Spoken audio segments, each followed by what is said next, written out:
There is no bottom to the slippery slope that we are on in this country when it comes to crime, when it comes to the justice system, when it comes to especially weird sex stuff.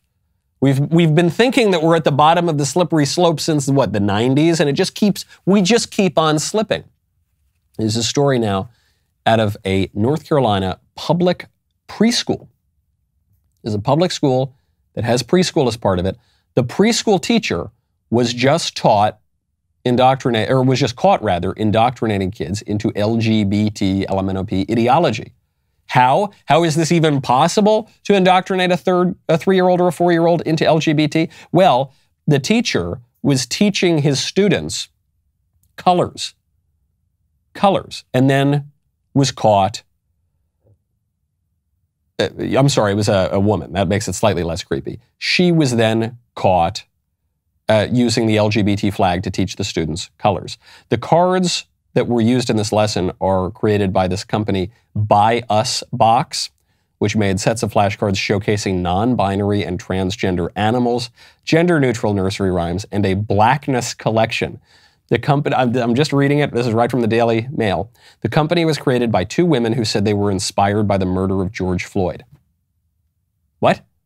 That checks every wokeness box. The company, because of George Floyd dying while he had a lethal dose of fentanyl in his system, resisting arrest. He died, and then that was called a racist murder. Because of that, they were inspired to make gay flashcards to teach 3-year-olds about transgenderism in public schools. Do you follow that logic? In a way, I kind of do. The logic is, all of the traditional standards of our society are bad. We need to get rid of all of them. That's the logic. In Marx's words, it's the ruthless criticism of all that exists. And it's on race, and it's on justice, and it's on drugs, and it's on crime, and it's on sex, and it's on education, and it's on everything. And the left is going to tell you there's no LGBT indoctrination in preschool. Take off your tinfoil hat, you crazy conspiracy theorist. In public preschool? No, wacko. Okay, Alex Jones. No, your taxpayer dollars are not going to indoctrinate 3-year-olds into LGBT and transgenderism, and it's good that they are. What was that last part?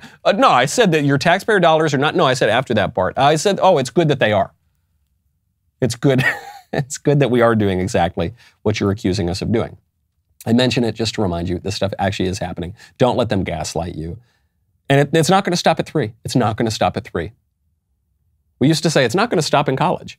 It's not going to stop in high school. Not going to stop in middle school. Not going to stop in elementary school. Not going to stop in preschool. It's going to go, you're going to get this stuff in vitro pretty soon, okay? You're going to get this stuff for 1-year-olds.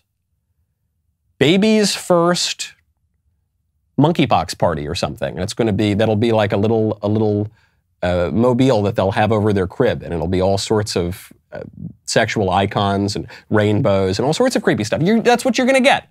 Okay, because the left's total revolution on all aspects of society demand it. And they're going to deny it the whole time. And as they're denying it, they're going to tell you that it's good that it's happening. A father has taken to TikTok to ask for your help. It's hard raising a kid today.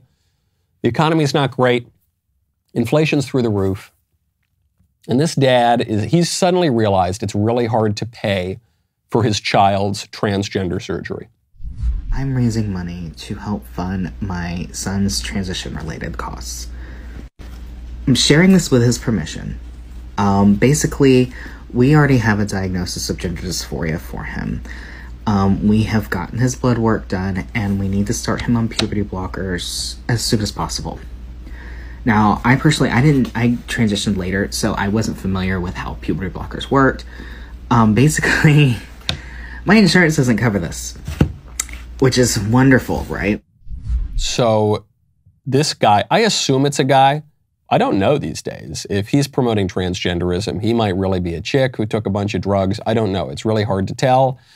He's kind of just amorphous, and he's got weird colored hair, and he's got a nose ring, and his voice is a little odd, and whatever he is or she is, he is promoting transgenderism for his kid. See how confusing it is? For his kid, and he wants you to pay for that. How come all the transgender kids seem to come from these weirdo, psycho, pervert parents? Isn't that kind of weird? What are the odds? This is not data. I'm just using anecdotes here, but I know lots of people. Look, I come from New York. I lived in California. I come from very liberal backgrounds. I have multiple friends who have struggled with sexual confusion, transgenderism, also. And I notice they never seem to come from normal families. They always seem to come from extremely dysfunctional families and from parents with lots of disorders. Isn't that weird? Because we're told that transgenderism is just a totally natural thing. It can happen to anyone. It's biological. It comes from your innermost, truest self. And yet, the normal families never seem to produce. I'm not saying never. I'm not saying never. But I'm saying it's so exceedingly rare, and it's so increasingly common with dysfunctional, weirdo, pervert dads like this guy who's trying to mutilate his child's body. How did he get the child? I don't know. These days you can get a child all sorts of ways, apparently. The only way that's discouraged is the old-fashioned way. But you can, who knows? Who knows what this kind of family situation is? And he's saying, yeah, I really want to put my kid on puberty blockers, cross-sex hormones, mutilate my poor little kid's body. Because he totally has this condition. It's not just me projecting it onto my kid. Even though kids just totally absorb whatever their parents say and do. And this is why you got to watch your language around kids. Because you know the kids are like sponges and they're absorbing everything. This is why you've got to watch your behavior, because kids are modeling their behavior after your behavior. So the more dysfunction you get in the family, the more dysfunction you're going to get through society. I saw someone responding to one of these incidents. They said, listen, you can't legislate family, okay? Listen, get your politics out of my family. How dare you? What does that mean? You sometimes hear people say you can't legislate morality. I don't know what that means. You can't legislate culture. I don't know what that means. You can't legislate family. What does that mean? What do you think laws permitting no-fault divorce are? That's legislating family. That's going in the political system and saying this is what family is going to look like now. What do you think Obergefell was? The Obergefell decision that redefined marriage. Not even that long ago. What was it? About 7 years ago? Redefined marriage to include monogamous same-sex unions. What do you think that was? That was legislating family. That was culture being downstream of politics. And not even a majority of the people. It wasn't democracy. Whenever gay marriage, quote unquote, was put up for a vote, it was shot down. In California, it was shot down. Prop 8, it was shot down. And then the judges go in and they say, no, we're gonna change that. We, the self-styled aristocracy, not much of an aristocracy if you ask me, we're going to redefine all these basic things. You're seeing this now play out, this religion of leftism, which is especially concerned on the sexual front with LGBT, but you're seeing this religion play out throughout the schools. It's not just the pre-K teacher who got caught using gay flashcards with their 3-year-olds. You are now seeing whole schools that are dedicated to LGBTism. And by the way, you're seeing straight kids move into these schools because sometimes those schools have better academics. Magic City Acceptance Academy is a grade 6 through 12 public school designed to cater to LGBT students in Alabama. I know, I did a double take when I heard that too. A lot of things that I didn't expect, but this apparently exists in Alabama. And then the craziest part is you've got straight kids moving into that school because the public schools are no good. So they're moving into a school which offers, quote, a brave learning environment and LGBTQ affirming culture for all. Just more evidence that this is a religion. In the same way that when you had failing public schools in the past and even today in other parts of the country, sometimes you would get students enrolling in Catholic schools because the Catholic schools were relatively pretty good. So you get all sorts of students who weren't Catholic necessarily who'd say, yeah, well, my kid's not Catholic, but I'm going to send him to the Catholic school because it's got better academic standards. Well, now, as the Catholic schools are under attack, you now have LGBT schools.